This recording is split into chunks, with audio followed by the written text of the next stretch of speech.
Okay, I'm trying to decide where to start. Um, if you hear something, that's my air clicking on and off. Um, I don't even know where to start. I'm just gonna start. May the 4th, I lost my father. My father was 70. He would have been 71. Um, this month is August, so he would have been 71, August the 19th. Um, he was in a nursing home. He had dementia. He was a amputee. Um, we had found out that he had cancer. So you kind of almost expect that the end was we was near the end, I guess you could say. So I went to see him. I think it was a weekend, and he passed away like a few days later. Just went to sleep and didn't wake up. Um, so he had been sick for years. He had been sick for years, and my husband was there. And I went to go see his body at the nursing home. My husband drove me. When I got the call, my husband was, I think I got the phone call about 6 that morning. And I just began to scream and holler, and I woke Michael up. And he like, what I couldn't even hardly get it out, what I was trying to say. And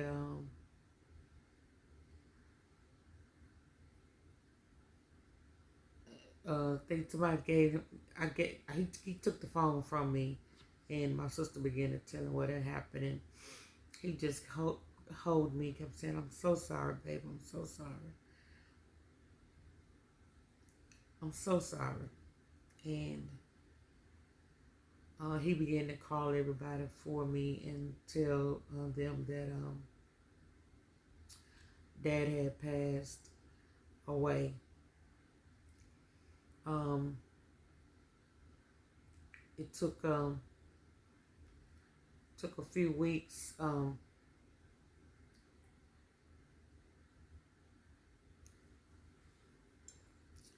It took a few weeks to get to Daddy's service, because it was some financial stuff going on,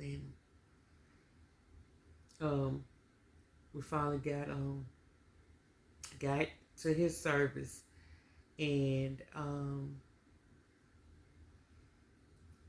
we did the whole repast. It was Saturday.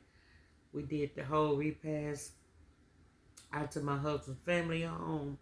Oh man, we had such a good time.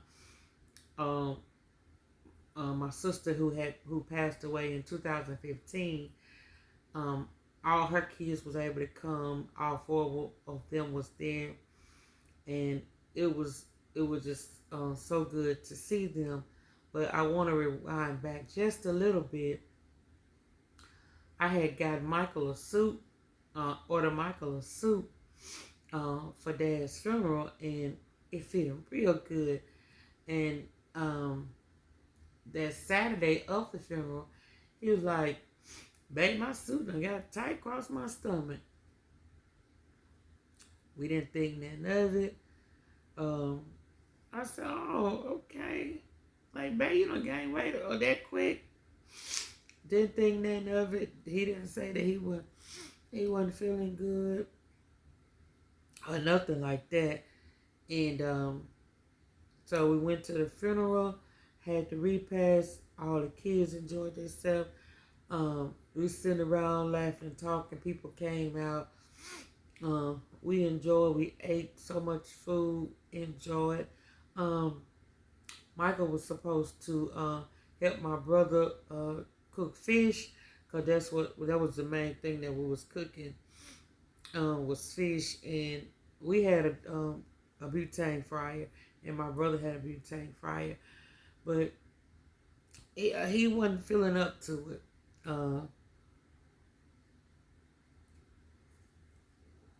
So one of my other cousins started doing the fish. Um, Last year, Michael had been in the hospital about about 5 different times. Um, he had neck surgery. His blood pressure wouldn't go down. Uh, they found he had a heart aneurysm. He had pneumonia.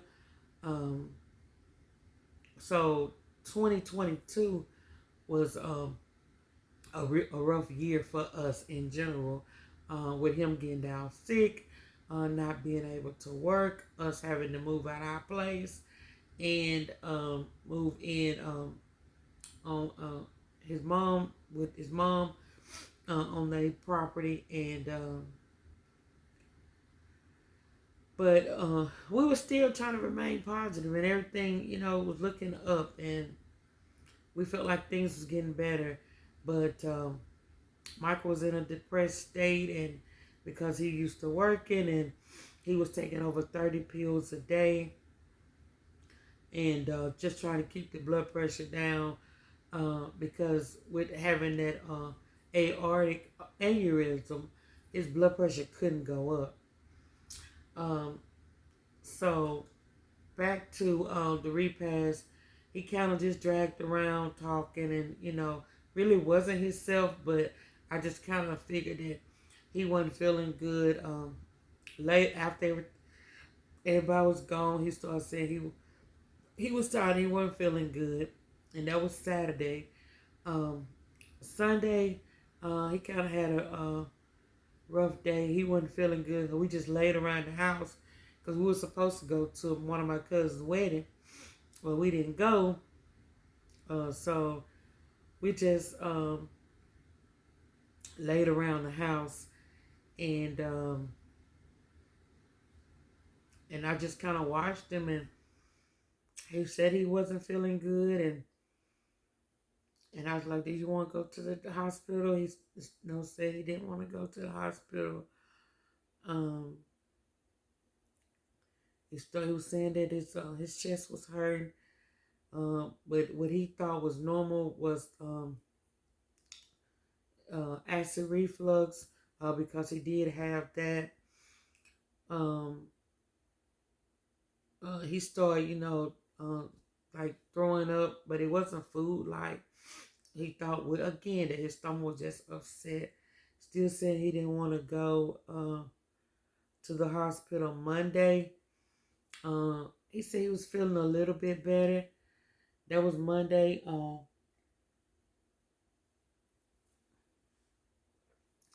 After Dad's funeral, um, he was just kind of laying around or whatever, and he dropped me off to work because I had to go to work in another county, so I carpool. So Michael dropped me off to get in the car with my supervisor that Monday. And when I got off, I was like, call. He's like, babe, I'm not gonna be able to pick you up. I'm gonna let Cal pick you up. Now this is his brother, and his brother, I know something was wrong, so I called Mama, which is his mom, and I was like, Michael said he can't pick me up. He not feeling good. Um, what's wrong? And so she's like, he not feeling good. She's let me go back here and see. And she went in there and saw him. She's like, Michael is drenched in sweat. and everything. So my supervisor said, "Don't worry about it. I'll take you on to the house." And I told another dog, I said, "Don't worry about it. When I get to the house, he's sweating and laying across the bed." I said, "Babe, what's wrong? You want to go to the doctor? What's wrong?" Um, he still was saying he okay. He just wanted to lay there and rest. And he lay, he just kind of rested that day. Mama said he had ate junk food earlier. He had chips and candy and Coke. Those were some of his favorite things. And she said Michael ate that junk food like that was his last meal. And so Monday he rested. And Tuesday I said, "Baby, you feeling any better?" He said, "Nah, babe, I'm not feeling no better." I said, "Well, let's go to this hospital. Let's see what's wrong." We called his doctor and told him his symptoms. He was sweating. He was throwing up. He was weak. They thought he had COVID. So his doctor told him to come over there, but he was gonna come and see him in the parking lot. This is Tuesday. This is Tuesday, the 23rd. Um, so we get to Dr. Skirty's office. Um, Dr. Skirty come out in all his stuff because he is.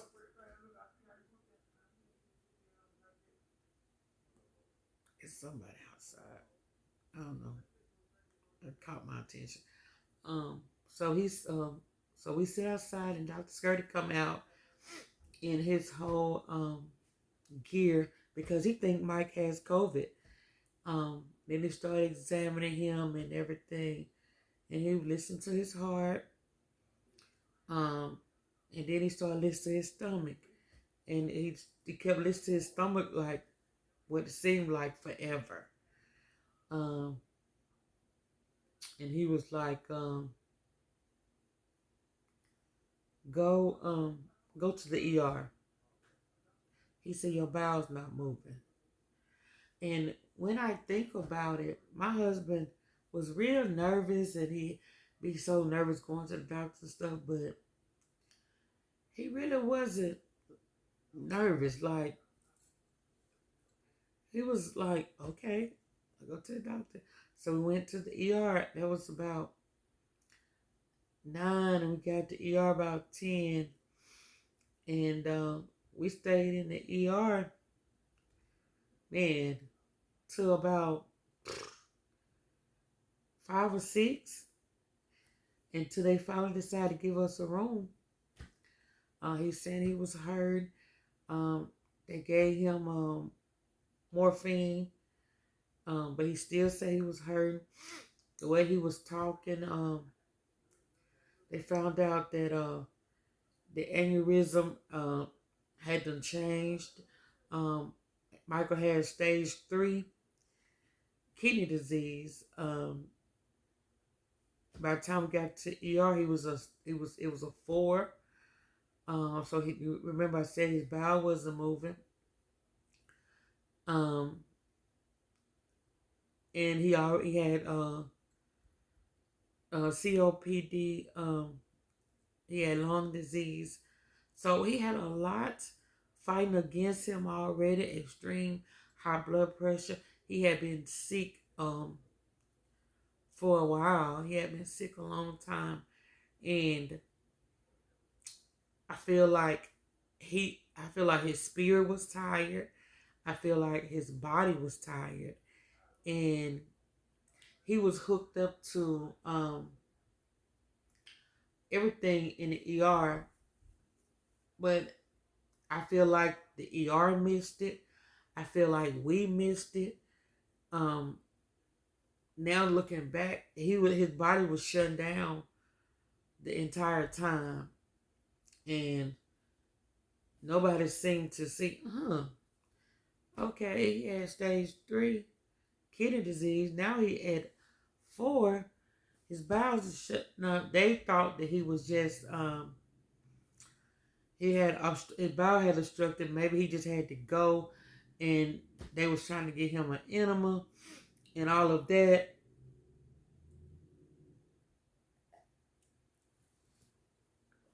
But the whole entire day, he was so antsy. He was such in a hurry. He was talking all about the past. And one thing that always stuck out to me that he said, he was like, you know, you're the only woman I asked to marry me. It's like he was just reminiscing about things and almost like putting the past in front of him. They finally put us in a room, um, and they was trying to get him to walk.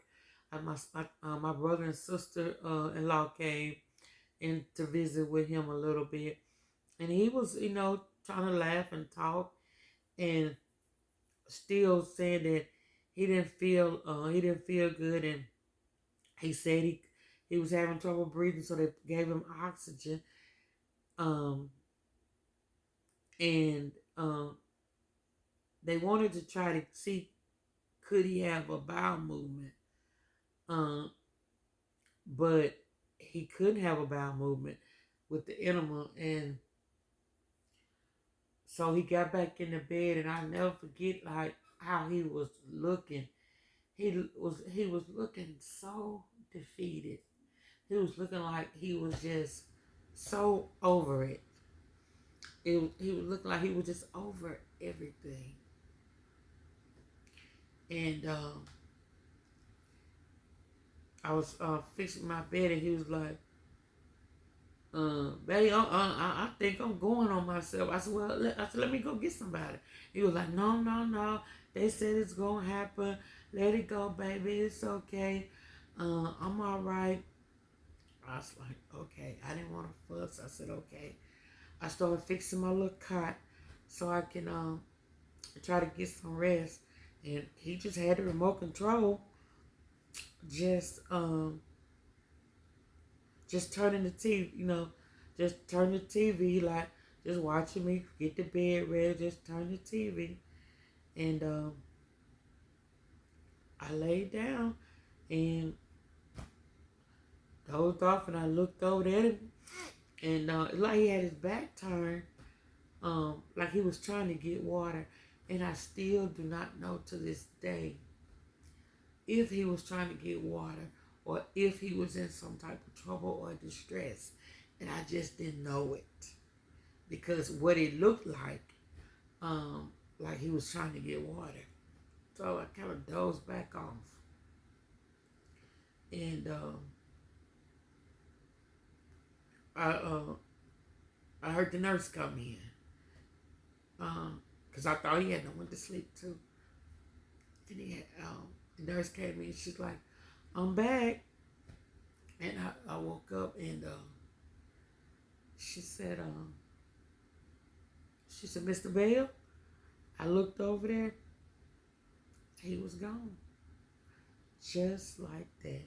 He was gone. He was gone, and I just lost it. And he they worked on him and worked on him, and finally got a pulse and rushed him to ICU, try to get him stable. Um, Everybody was at the hospital. We brought everybody up there. Um, Try to get in there to see him. Um, we stayed to about 1, 2, I guess. Um, till I was able to go and see him. Um, but now, that first initial time, he was gone. They was just trying to keep him. But they said, oh, throughout the night he kept coding. His heart kept stopping. They called me about 7. Said that he kept coding, and if I wanted them to try to keep keep him? And I said yes. And last time I got up there, they said he had done coded 5 times. And the last time I got ready to step in there to see him, she said I need help in his room. And he had done coded. As soon as I opened the door and stepped in the hospital, his heart stopped again. And they just didn't try anymore. I couldn't bring him back. He was gone. Michael and I married the first time in 1996, May the 5th, 1996. We stayed married for 10 years. We divorced. We were divorced for 15 years. And we remarried in March 2018. We was married for 5 years. So married for 15, divorced for 15. So I loved him for over 30 years. Where do I go from here? Only God knows. I know I got to put one foot in front of the other. I know I got to get up. I know I got to serve God, serve people, and love God and love people. But it's going on 3 months since my baby been gone, and it's one of the hardest things I've ever had to go through. I want to do this video because I need an outlet. I need to, I work 8 to 4 and I got a lot of free time. And the way my job is, I work from home most of the days. So